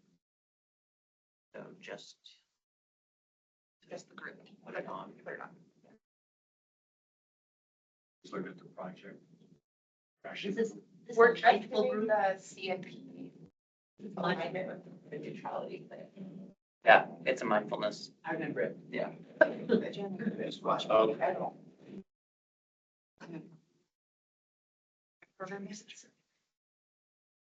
Why did you look at me like you didn't know? What plan? Because I never say it. and Sometimes don't. Yeah, that sounds good. We played. Now, are we showing our bias from when we read it before? Probably. Yeah.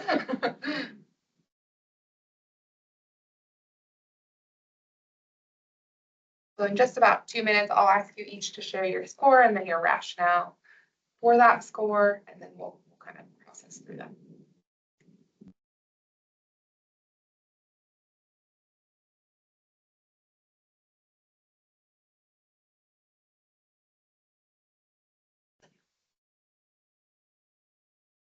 Go your screen, but if I'm asked to speak to it, it'll be to this. Okay, if you can just show it.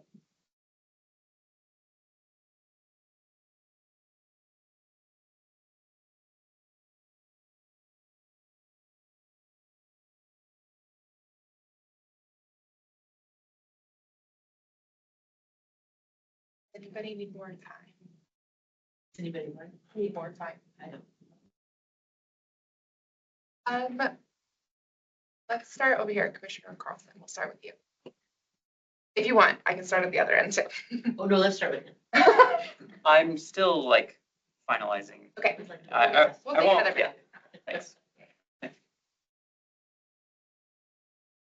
Well, I'll go first if you want me to. Get it over with. Or you, oh, We want influence. Yeah, we'll wait. We'll wait 1 more minute.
No,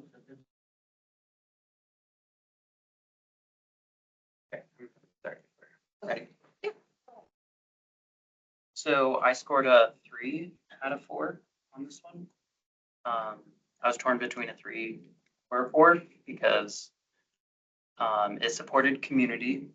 It was unlikely to create a substantial greenhouse gas emission source. But then specifically on the prioritizes people most impacted by climate change, I see they offered avenues and talked about justice, but I didn't see how they were, besides offering scholarships, how they were actually like putting them first, reaching out to those underprivileged or marginalized groups, because usually they need that helping hand. They're not always knowing about those. So I would say 3. Is that what you're looking for? Yeah, that was perfect. I get it too. Sort of the same thing. It's not hurting anything to have these walks in the woods, but I didn't see that it really changed anything. Maybe some awareness of some people, but my own thoughts are biased. Maybe the people that walk in the woods already have sort of that mindset anyway. So you're not doing much to recruit folks who wouldn't. It's sort of like, Ms. Carlson said, how are you actually going to get to these folks and bring them along with you that are underserved or maybe haven't got that mindset yet. Yeah. Because we're preaching to the choir in this group right here. Yeah, I kind of agree with Tom here. I put two. I just very similar, felt like all three categories are just like touched on. Mitigation, I didn't think that there was much in terms of mitigation. It was just, I agree with Commissioner Carlson, was not likely to have greenhouse gas emissions, but it definitely doesn't reduce them. And then as far as strengthening community, I mean, it strengthened community mindsets, but didn't really do much to actually act on it. Then equity things, Commissioner Carlson said, just they touch on how, but not like how they're actually gonna outreach these people. I did the same thing you told me too. A lot of boilerplate commentary regarding connections to environmental issues, lack of substance. In my mind, there was no support for therapeutic model. It was just, we're going to counsel everybody and make them all, help them understand what's going to happen when things go bad. Sure. And that was my position the last time we did it too, actually. Yeah. So It's that's well my written. main point. Yeah, it's very well written. That goes, but Language is good. just kind of, dances. It's over. all the, criteria. it's all the buttons. Yeah, It doesn't, okay. in my mind, there was no substance. So I agree with these other two gentlemen. How are you, Diane? Thanks for sharing. Yeah. Yes, Jim, I guess I can share. When I did this, I gave it a 3. Yeah, I thought it was, again, I think the resilience and adaptation, it provided a fairly clear argument for moving the needle in that direction within a community. And that because they specifically called out equity, and making things accessible for diverse backgrounds, in my experience, when I've done a lot of these grant reviews, again, you have to kind of get in this process of taking things at face value. You have to kind of just see what is in the grant and believe what is in the grant and follow what is they are writing on the grant, right? So even if we might not trust that they do this and follow through, they are writing, they are saying it, we are taking that at face value. That's how I would score it against the criteria. For me, it was missing, I guess this is my question for y'all. In here, it says either reduce emissions and strengthens the community. So it just has to meet one of those criteria to get a 4. Is that what am I understanding that correctly? No, it looks like it's either reduce or it's unlikely to create emissions Okay, and. and strengthens community. It has to hit both of those to get a 4. Okay. Okay, I Well, see. 3 things, right, to get a 4. Right, and it has to meet the 3 main goals of the carbon neutrality plan. Yeah. Right. Would it be helpful to write out the 3 main goals of the carbon neutrality plan in here for reference, or do we feel like we can check this box and we understand what those are? The 3 main goals are what's in parentheses, right? The mitigation, resilience, adaptation, and equity. Yeah, is there more? I think it would be Information that I useful should to just provide like define those, I guess. Well, you have to define what mitigation means. I mean, it isn't necessarily, Purely. we're not gonna, no, my point is what she's asking. Yeah, but purely from the carbon neutrality plan that we've written, what those say on that. Yeah, Right, I do mean, we have those? somebody who doesn't pollute the air doesn't necessarily mitigate pollution. It's not necessarily mitigation of pollution, not polluting. Right, Right, right. it has an effect, it does something that changes, as you like, I like that word, move the needle. Yeah, Do we have these 3 things in a? I'm in a million. Yeah. yeah, I'll just like add a little like reference. we have it in the that people- plan. Yeah, It's in the I know, plan. I'm just thinking like a right. And the Yeah, Flagstaff yeah, City good. plan is right there. Okay. You want a graphic or you want? Sure, let's do graphic. Yeah, I think that Commissioner Warren makes a good point that like, Yeah. I think this looks a little more updated than last year, if I recall. And so it does kind of give a little preface. But if we also had the like word for Yeah. word Yeah. on those definitions or those goals, that'd be a great reference. I remember resilience was Yeah. a hot topic last year. Yes, And that's right. ironically, yesterday I went to a seminar yesterday in at NAU, Yeah. and they talked about resilience, and they said, resilience is, and they said a lot of different things to different people, you know, Yeah. and then we actually talked about it, but Yeah. just to touch on that. It's on a placard at, at Wells Fargo when you go in there. They talk to you about Exactly. financial resilience. Yeah. It does seem like y'all put a lot of intention into defining these criteria, so. Okay, so kind of like some closing, tie the bow on this comments. I care about consistency in your process. So if we come to our scoring discussions and there are huge discrepancies in scores, you know, we will talk through these. A 3 versus a 2 is not a big scoring discrepancy to me. What I care about is Commissioner Carlson applies the same logic and criteria and eye and criticism to every grant that they are reviewing consistently, right? So I want consistency in reviewers. I don't necessarily need consistency amongst reviewers. Okay. So, for example, I facilitated, I think I made it over the 200 mark of scoring panel discussions for grant reviews. And almost in every single one of them, you had someone who was really harsh, but they were harsh all the way across the board, right? And then you had someone who's really optimistic, but they were really optimistic across the board. So when we went from grant to grant to grant, again, you know, that's not the problem. If you are consistent in the way you score, that is what we want to see. My other last reminder is that you are not comparing grants. You are comparing a single grant to the scoring criteria. Right. So that is your job, to not rank. Your job is not to go through and rank all of your grants. Your job is to take them one at a time, score them against the criteria. The ranking will fall out as we do our job. So that, given that, it's probably critical that we don't see what other people are scoring on these things. Yes. We're gonna make sure we don't do that, right? Right. I will ensure it, and I am also entrusting all of you to Oh, yeah, we don't talk. uphold integrity of not going through it and unhiding everything. We know, right? Just curious. Put a button there. Yeah, so. No, I'm gonna be ignorant. I'm Just a thought on blind. that, Yes. that I can imagine like going down and saying, like, analyzing one's own, level of critique, Mhm. you know, and making sure it's level, that it's like, how do you balance that with, you're halfway through your applications and you're like, oh, I over criticize that person. Yeah.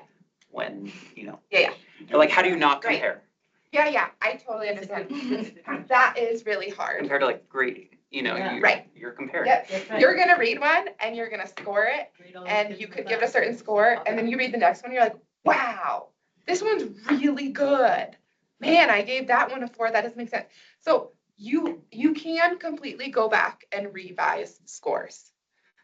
Once you kind of polish your process and go through, it's totally okay to go back. But what I want you to polish is your process and your sort of level of criticism, and then make sure you take that level of criticism and you apply it to every single grade. Yeah. So my struggle was, and it pops out in this particular, my struggle comes to the linguistics of it, the language. Mhm. Is sometimes when I'm reading the grant, it all sounds good, and I think to myself, I'm questioning the substance. I question the reliability, and I don't mean reliability in the sense of can they do this, but is this really achieving the goal? And I'm hearing you say that that's not valid, that I should just be reading the words. Is that what you're telling me? In a sense, yes. So we don't have a current criteria in here. I mean, feasibility is in here, but a sort of like an example of this that sort of takes that part out of it is we used to have a criteria for something like success metrics, or, you know, something that would be like demonstrated capacity, Okay. for example. Yeah. And we would have a criteria to show, like, do they prove to us that they can implement this? Yes. And like, is it shown, here's their product manager, here's their past 5 projects, like example projects, like those things. So we had that type of kind of check in there to do that. Since we do not have that as a criteria, I do not want you to score that. Okay. Yeah. Very good. Yeah. That's why I asked. Yeah, appreciate it. Okay, do you feel like you're completed any other questions to ask or just now we just need to go swimming in the pool, huh? Yeah, and I just want to say that questions will come up as you dive into these. Like you're gonna do a few and then things will come up, access things will come up, whatever those issues are, I am here for the review process. So please call me, email me, whatever. I'm here for you as a resource. So. Okay, that's it for me. Last agenda item, Flagstaff Sustainability Office Monthly Report and upcoming council item. Thank you so much, Chair Metzger. You're very Diane. Very thorough review. So this is our standard last work item. And I had opened up everything I needed. Now I'm gonna find it. There it is. All right. I'm gonna go ahead and share my screen, and I'm gonna take us first through the September monthly report. Just so you all know the sorts of things that we've been working on in the past few months. And then I'm gonna take us to the newsletter. There are a couple upcoming things. And then I will take us to the city council working calendar. So 3 different items from me tonight. And yeah, we'll go ahead.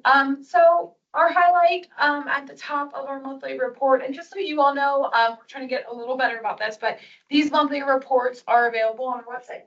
So we put the most recent monthly report on the homepage, so flagstaff.az.gov/sustainability.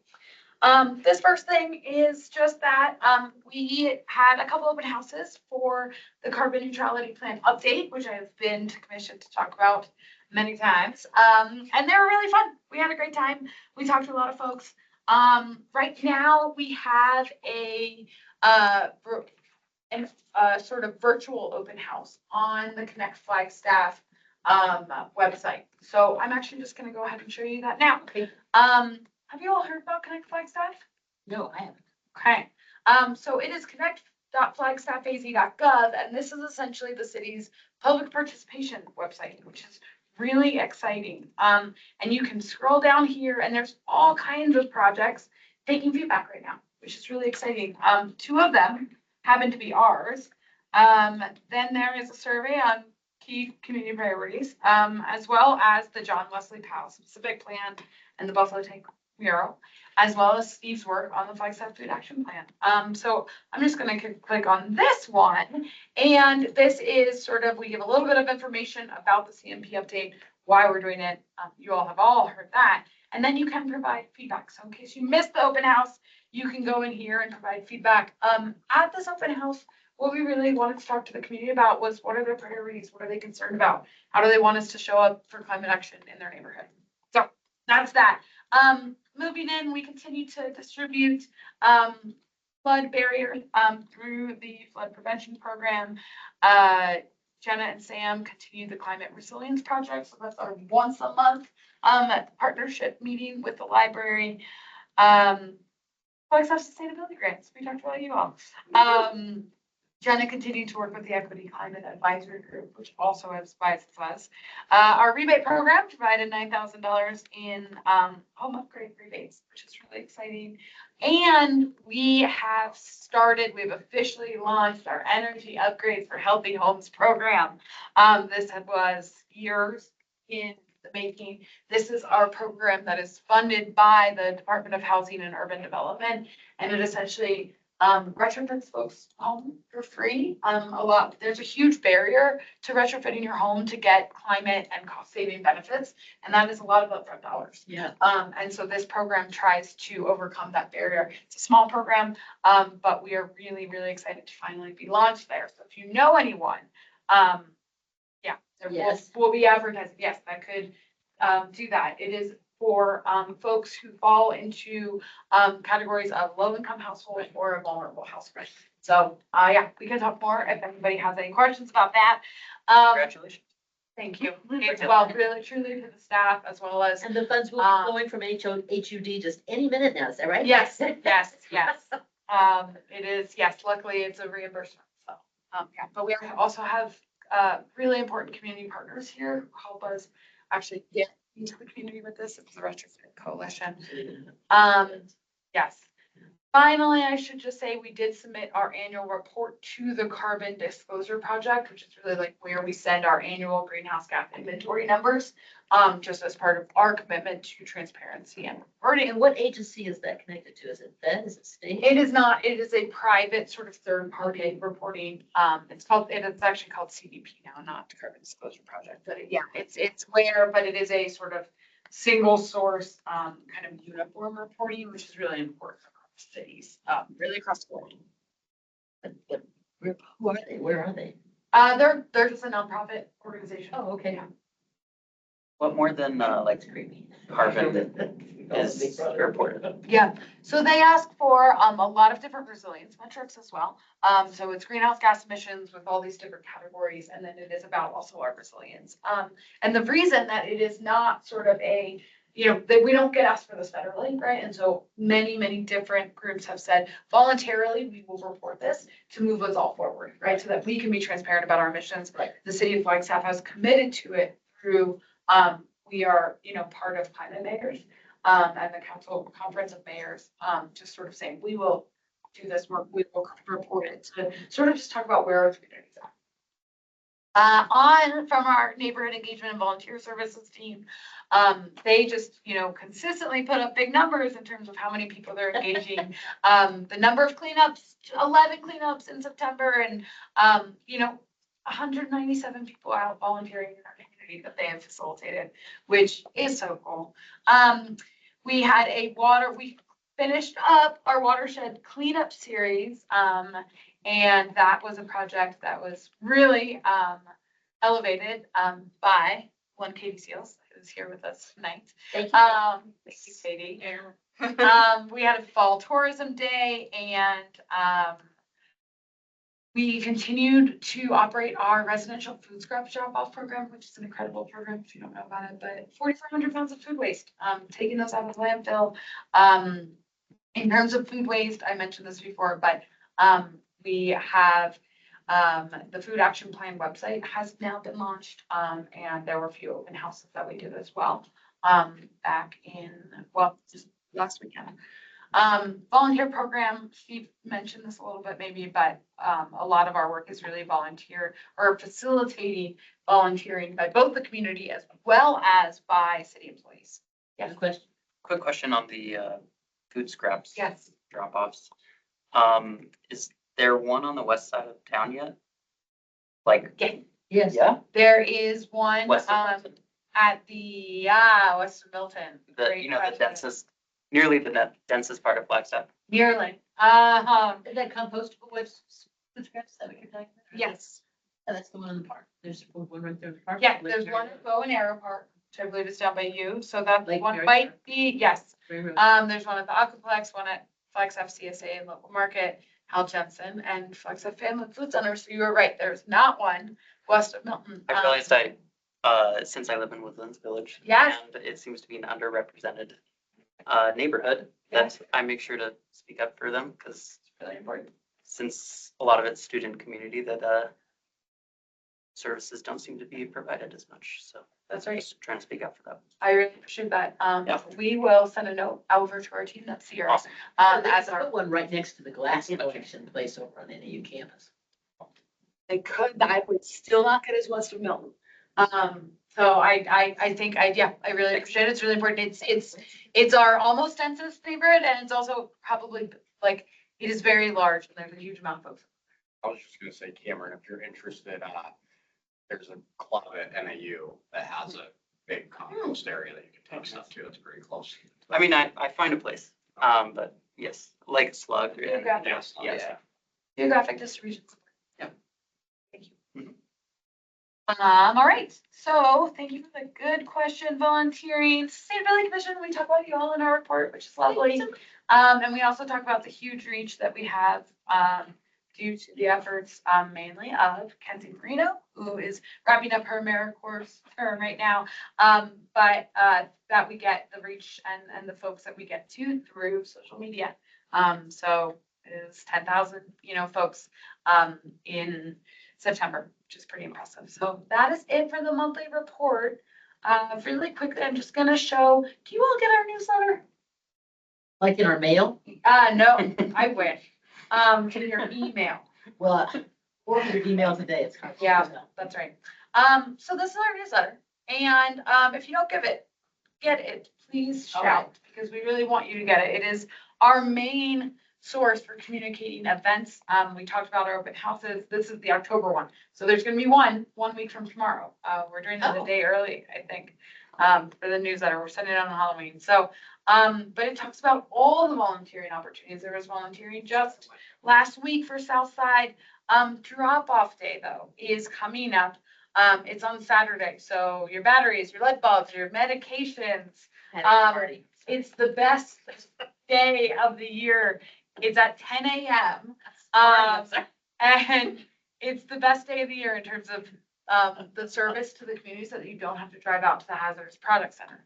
So it's really exciting. And then we have a Fix It Clinic on November 1st. So yeah, those are just my 2 heads up there. And then we are starting to take signups for the Snow Hero program as they're coming. The Snow Gear Up program. Snow Hero program. Hero, I know. And then finally, Gearing up for snow. our great pumpkin drop off is coming soon. So that will be in our October 31st. Is that a compostable thing too? Yes, you can drop off your pumpkin at our office. It's That's all, not it's west of normally at Milton either.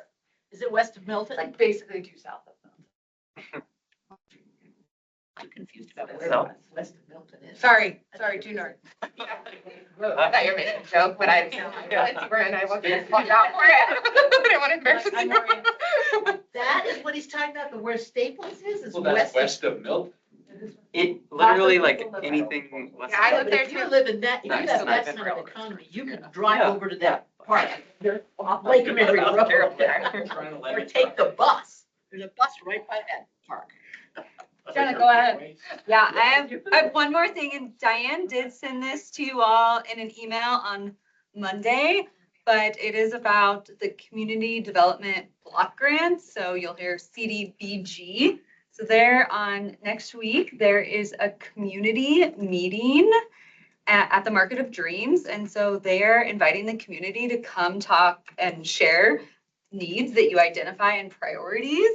And they're going to be gathering input on housing, community development, neighborhood goals. And that is going to be used to update what is called the consolidated plan, which I did not know was a plan we had until a few days ago. I opened it, it's maybe 300 pages. But anyways, it will guide how those funds, the city gets those funds and they distribute them out every year. It's a really big deal. A lot of community organizations apply for that funding. And so this input that you give at the community meeting, or there is a survey linked, is going to guide those priorities on how the city distributes those funds for the next 5 years. We got the place, but I didn't get a chance to write down the date and the time. Yes, it October is. 29th, 4 to 6 one. I believe so. There, I just put the link in the chat. Yes, October 20. I think it says Tuesday though. That's my typo, not Diane's. Let me go October ahead and say that. 29th, 4 to 6, 4 to Market 6. of Dreams. Cool. That's how I did that. I just put the link in the chat. Oh, there it is. There's a fire. And if you can't make that meeting, take the survey, please. Nicole really wanted the commission to be involved. Okay. We just found out like last week. So it's last minute, I know, but if you can give input So the on survey that will survey. be on the website regarding consolidated. The surveys really, I think, about the community priorities, and it's in that email that Diane sent Okay, on thank you. Monday. So I'll put the survey specifically in the chat Thank you. as well. Is there anything else for the good of the order? I have one more item in this, Right. what is now a long agenda item. I apologize. But we did, Yeah, I was you know, gonna we say. have started the, looking at the current working calendar. And just so you all are very aware of what's going on with council. With this, I will say, Councilmember Aslan sends his apologies. There was a council meeting tonight. So, They were downstairs tonight, in a joint. Busy bee. Yes, they are, in a joint meeting with the Water Commission, and this was a Bureau of Reclamation progress and update on a value planning study for Red Gap Ranch, which is the city's long-term water, source. Yeah. Coming up on Tuesday, there is, the meeting on Tuesday will mostly be filled by, a citizen petition about freeing Flagstaff from invasive surveillance. On November 4th, Freeing Flagstaff from invasive surveillance. yes. Guys. On November 4th, we have a stormwater utility cost of service upgrade. We have a citizen's petition. Those are really the biggest, regular items. On the 18th, I don't need to review everything on here. No, I you don't. apologize, I got distracted. We do have, as Steve mentioned, I just started reading, I know. On the 18th, we do have We don't have to go to 6:30, you know. a review of the Engage, Empower, and Elevate program, as Steve mentioned, so that is really their yearly review. And then a really exciting one, though, I did want to let you know is on December 9th, we are getting a presentation from a consultant we have been working with that we got to do a study on the benefits and costs of building new energy efficient and electric homes. So we're really excited about that one. And this just got confirmed today. We will be talking about the building code, energy code update options on December 16th. So two very, very important meetings that are scheduled for December. It's the longest 5 minutes I've I ever know, experienced. I know. Any more to and from anyone else want to contribute to the? Yeah, we have 3 seconds more. Are you sure? All right. So do I hear a motion? Yeah, thank you, Jen. Appreciate those. Thank you. Do you want to are we doing fairs? We have 3 minutes. Perfect. Go for it, kid. Well, future agenda item requests, this is really for you all to do it. I have 2 collectively this meeting. Yes, One to come back and talk about Adopt an Avenue in January. yes. And one to request that Dr. Nielsen and talk to us about the VPPA. And that will, Nicole could come too. Everyone knows more than me generally. So, yeah, both of those we'll request in January. We'll see where we're at with the rest of the schedule, but we'll get those on in January or later. And is there anything else that anyone wants? I would like to just have a quick update on that Red Gap Ranch. Whatever you hear from Not the city necessarily manager. quick update, but we can do that. We're gonna get it January or November? We will see. We will see what staff are available to come talk about it, staff schedule. So Okay, good deal. January or later, we have Oh, okay. November locked for the grants. Right, okay, good deal. Yes. That being said, anything else for the good of the order? It's now 6:30 exactly, as in France, they would say juste. 6:30 juste. Can I have a motion to adjourn the meeting? Motion to adjourn. Second. All those in favor? Aye. Aye. All those opposed? Nay. Thank you very much.